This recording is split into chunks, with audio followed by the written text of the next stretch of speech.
বৃহস্পতিবার দক্ষিণ Silchar urban water supply কার্যালয় Assam urban water supply and sewers board employees association Barak Valley zone Silchar শাখার কর্মকর্তাদের মাসিক বেতন ও মহার্ঘ ভাতা প্রদান সহ তাদের বিভিন্ন দাবিতে ৭২ ঘণ্টা অনশন ধর্মঘট শুরু করা হয়। অনশন ধর্মঘট ২৭ নভেম্বর থেকে ৩০ নভেম্বর সকাল ৮টা পর্যন্ত চলবে। সংবাদ মাধ্যমের সাথে কথা বলতে গিয়ে আসাম স্টেট এমপ্লয়িজ ফেডারেশন সাধারণ সম্পাদক বিশ্বজিৎ পাল চৌধুরী, সম্পাদক বিশ্বজিৎ দাস জানান, অনেকবার বিভাগীয় আধিকারিকদের কাছে তাদের বকেয়া বেতন সহ আরবান ওয়াটার সাপ্লাই কর্মীদের বিভিন্ন সমস্যা সমাধানের জন্য আলোচনা করেছেন, কিন্তু তাতে তাদের কোনো লাভ হয়নি। মহামান্য আদালতে রায় দিয়েছেন যে তাদের বকেয়া বেতন প্রদান করার জন্য, কিন্তু শিলচর পৌরসভার কিছু অসাধু ব্যক্তি ও দক্ষিণ শিলচর আরবান ওয়াটার সাপ্লাই বিভাগীয় আধিকারিকরা তাদের স্বার্থে মহামান্য আদালতের নির্দেশকে বুড়ো আঙ্গুল দেখিয়ে তাদের বকেয়া বেতন আটকে রেখেছেন। তারা আরও বলেন, বিভাগীয় আধিকারিকরা আরবান ওয়াটার সাপ্লাই কর্মীদের সাথে প্রতারণা করেছে এবং পশ্চিম শিলচর আরবান ওয়াটার সাপ্লাই বিভাগীয় আধিকারিকরা সময় মতো কার্যালয়ে উপস্থিত থাকেন না। তার কারণে অনেক অসুবিধার সম্মুখীন হতে হয় তাদের। অনশন ধর্মঘট চলাকালীন একজন কর্মী অসুস্থ হয়ে পড়েন এবং অনশন ধর্মঘট চলাকালীন বিভাগীয় আধিকারিকরা তাদের সাথে এখন পর্যন্ত কোনো ধরনের যোগাযোগ করেনি। সংবাদ মাধ্যমের মধ্যে দিয়ে সরকার ও জেলা প্রশাসনের কাছে দাবি রাখেন অতি সত্বর তাদের সমস্যার সমাধান করার জন্য।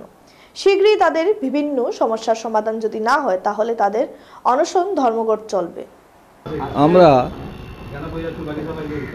আসাম রাজ্য সরকারি কর্মচারী ফেডারেশন তথা urban water supply and Suarez board কর্মচারী সংগঠনের পক্ষ থেকে আজকে অত্যন্ত দুঃখের সঙ্গে আপনাদের মুখোমুখি হতে বাধ্য হয়েছি।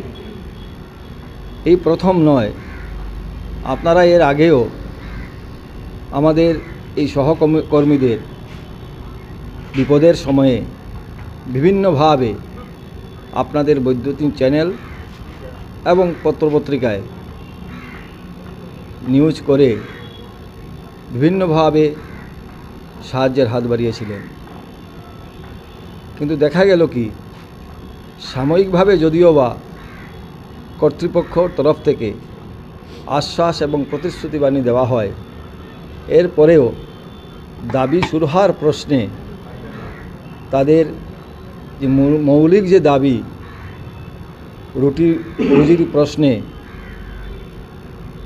যে তিমিরেই আছে সেই তিমিরেই আবার চলে যায়। Assam urban Suarez board employee association, Assam রাজ্য কর্মচারী সরকারি কর্মচারী ফেডারেশনের মাধ্যমে যে আমরা ৭২ ঘণ্টা যে অনশন কার্যসূচি নিয়েছি, এখন পর্যন্ত আমার প্রেসিডেন্ট বলেছেন ৩০ ঘণ্টা অতিবাহিত হতে চলেছে। এখন পর্যন্ত অ্যাডমিনিস্ট্রেশন থেকে আমরা কোনো সাড়া পাইনি এবং আমরা যেগুলো চিঠি আমরা দিয়েছিলাম আজকে থেকে এক সপ্তাহ আগে, সে চিঠি দেওয়ার পর আমরা যতবারই ওদেরকে আমরা চিঠি দিয়েছি, আজ পর্যন্ত আমরা আমাদের যে অফিসার যারা আছে বা মিউনিসিপ্যালিটি অ্যাডমিনিস্ট্রেশন যে আছে, ওরা কোনো চিঠির আজকে পর্যন্ত রিপ্লাই দেয়নি এবং কোনো চিঠিও দেয়নি। ওরা যা বলেন সব ভারবেলি বলেন, ভারবেলি করেন। এখন পর্যন্ত আমরা ৩০ ঘণ্টা অতিবাহিত হয়ে চলেছে। যদি আমরা এই ৭২ ঘণ্টার ভিতরে যদি আমরা ঠিকমতো আমরা যদি অ্যাডমিনিস্ট্রেশন থেকে আমরা কোনো ভালো পজিটিভ কোনো যদি রেজাল্ট না পাই, তাহলে এটা ৭২ ঘণ্টা থেকে আমরা ৯৬ ঘণ্টার এক্সটেনশন করার একটা চিন্তাধারা আমরা করছি।